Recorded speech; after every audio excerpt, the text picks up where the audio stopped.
we're at the Lonesome Lake Lodge. Is that what it's called? It's the Lonesome Lake Hut, and it's operated by the Appalachian Mountain Club. And my name is Kate. I am the naturalist here at the hut.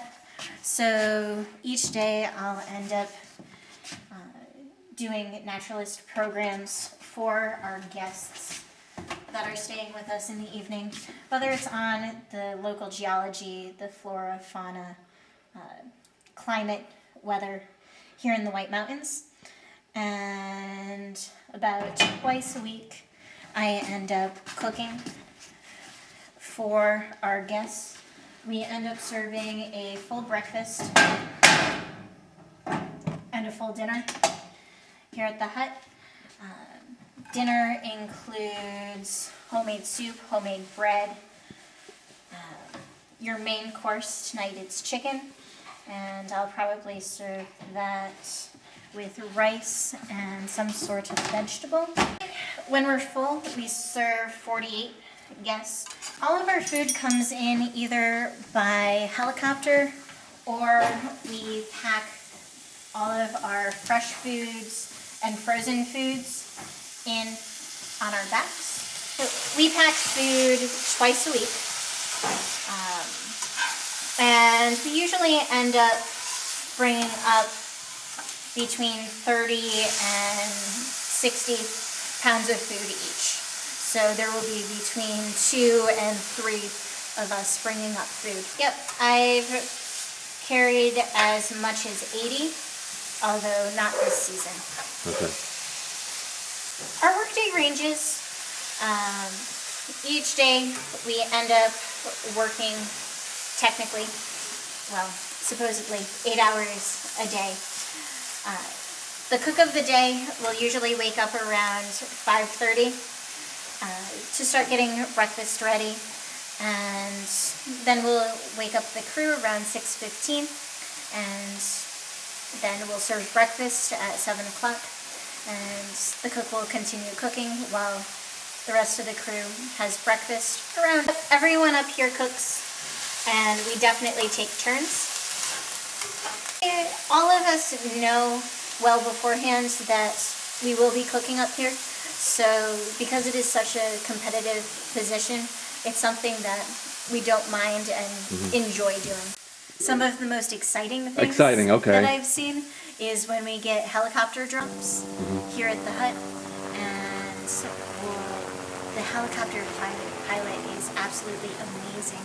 He flew during Vietnam, and he can drop 15 dozen eggs right outside our crew room without breaking any. I've seen him bring food up to Lakes of the Clouds up on top of Mount Washington, and he will bring food up in 40-mile-per-hour winds and still have the same accuracy as if it were calm. He's absolutely fantastic. Interesting that we end up having up here are our resident moose. There's a large bull that frequents the area, as well as a cow and her calf. So we see them periodically. There are black bear in the area.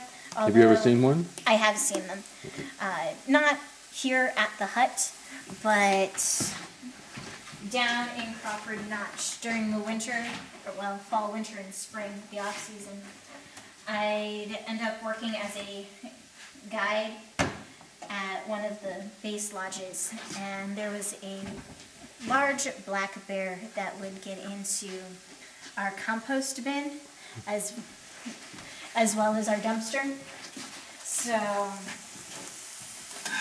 definitely they're around. There was a bear that got into the compost bins over at Greenleaf Hut, which is over across the notch from here. I was a little bit tired of academic life and decided to come up and enjoy the mountains and mountain life for a while. And my younger brother wonders when I'm going to get a real job. My parents have gotten used to the idea that I'll probably never, well, maybe not never, but they don't think I'll ever have a traditional 9 to 5 job. It'll always be something a little bit more exciting or out of the norm. My mother doesn't mind me working up here in the mountains. Dad, not quite as happy about it. I've been thinking about working up in Alaska at a lodge up there, and neither one of them are happy about that. They don't want to see me traveling that far from home for extended periods of time. Both of my parents were actually up at the hut last weekend and came up to visit and really got to see what I do up here. My mother has been up at the hut while I was working multiple times, but my father had never been up here and really seen what I did. Granted, both of them had visited huts in the past, but didn't really see everything that went into my job. The cost ranges, there are a number of factors that end up playing into that. During the full service season, which lasts from June until mid-October at most of the huts, the prices end up ranging between about $80 and about $100.